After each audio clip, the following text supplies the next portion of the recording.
উঠে পড়লাম স্যারি খাওয়ার জন্য। আর স্যারি খাইতে গিয়ে যে কি ঝামেলা হলো তাই নিয়ে থাকছে আজকের ব্লগ। আসসালামু আলাইকুম, দিস ইজ মাহি। চলে আসলাম অ্যানাদার ব্লগ ভিডিও নিয়ে। সবাই কেমন আছো অবশ্যই জানাবা। আমি আলহামদুলিল্লাহ ভালো আছি এবং রোজা রেখেছি।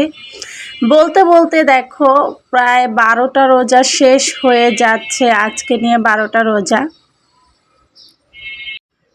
সো তোমাদের কার কয়টা রোজা ভাঙা পড়েছে? আমি কিন্তু আলহামদুলিল্লাহ এখনও পর্যন্ত প্রত্যেকটা রোজাই রেখেছি। তো এখানে আমরা খাইতে বসে গল্প করতেছিলাম যে আর কয় মিনিট বাকি আছে। মানে আমার খাইতে প্রচুর সময় লাগে, বুঝছো। আমি প্রচুর সময় নিয়ে খাই, আর খাওয়া দাওয়া যেহেতু বেশি করি তাই সময় তো একটু বেশি লাগবেই। আর তোমাদের ভাই এমনও ঝটপট খেয়ে উঠে যায়, মানে তার খেতে সময়ই লাগে না, খুব কম সময়ে তার খাওয়া দাওয়া শেষ হয়ে যায়। তো আজকে কেমন যেন খেতে তেমন একটা ভালো লাগতেছিল না। তারপর আমি তোমাদের ভাইয়াকে বললাম যে এখানে তো বোম্বাই মরিচ ছিল, বোম্বাই মরিচটা কোথায়। তো সে আমাকে অনেক মানে বলতেছিল যে বোম্বাই মরিচ খাওয়া লাগবে না, ঝাল খাওয়া ঠিক হবে না।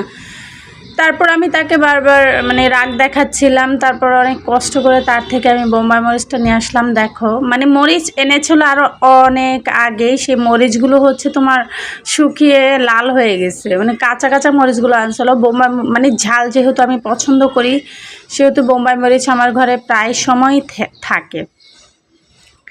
যাই হোক, এইখানে ভাত খাচ্ছিলাম। আজকে আমি ইলিশ মাছ দিয়ে, মানে কথায় আছে না ইলিশ মাছের 30 কাটা, আসলেই কিন্তু বাস্তব কথা। মানে ইলিশ মাছ একদম মচমচে করে ভাজা ছাড়া খাইতে গেলে যে আমার কত অসুবিধা হয় সেটা বলে বুঝাইতে পারবো না। তো তোমরা আজকে কে কি দিয়ে সেহরি করলে সেটা কিন্তু জানাতে পারো আমাকে কমেন্ট সেকশনে।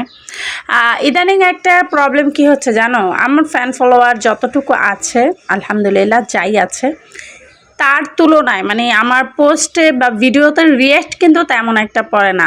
ওই হিসেবে মানে আমার মেসেঞ্জারে ধরো আমি একটা ভিডিও পোস্ট করলাম আমার ফেসবুকে, ঠিক আছে, তো ফেসবুকে রিঅ্যাক্ট না দিয়ে কোনো কমেন্ট না করে সবাই চলে যায় মানে ইনবক্সে। মানে বিশ্বাস তোমাদেরকে করাতে পারবো না, এত পরিমাণে মেসেজ আসে ইনবক্সে, মানে যেটা বলার বাহিরে। মানে আমি খুব বিরক্ত হই এই মেসেজের জন্য, খুবই বিরক্ত হই। তারপরে কি আর করার, কেউ তো আর ভাই বোন লাগে না। এত বারবার করে নিষেধ করার পরেও তারা মেসেঞ্জারে কেন মেসেজ করে জানি না।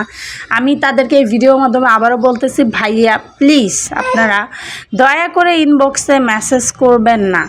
যদি মন না চায় আমার ফ্যান হয়ে থাকার দরকার নেই, মানে আমার ফলোয়ার লিস্টে থাকার দরকার নেই, আনফ্রেন্ড করে দেন, আনফলো করে দেন। তারপর প্লিজ মেসেঞ্জারে এসে কেমন আছে ভালো আছে এসব জানতে চাইবেন না। আমি ইন্টারেস্টেড না কারোর সাথে কথা বলার জন্য। ধন্যবাদ। যাই হোক, আমি একটু বাইরে বের হয়েছিলাম, যেহেতু ঈদ কাছেই চলে এসেছে তাই একটু বের হয়েছিলাম।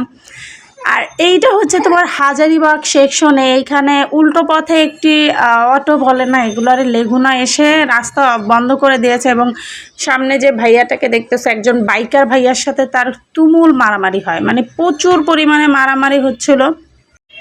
এক পর্যায়ে এই উল্টো পথে আসা লেগুনাওয়ালা সামনে যে বাইকার ভাইয়া দেখতেছে ওনার বাইকটা ফেলে দেয়, তখন উনি আরও বেশি ক্ষেপে যায়।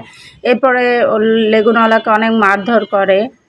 তো সবাইকে বলতে চাই রাস্তাঘাটে চলার সময় একটু ধীরে স্থিরভাবে চলবেন, যেহেতু সামনে রাস্তাঘাটে একটু জ্যাম থাকবে, সবাই সাবধানে থাকবেন। আল্লাহ হাফেজ।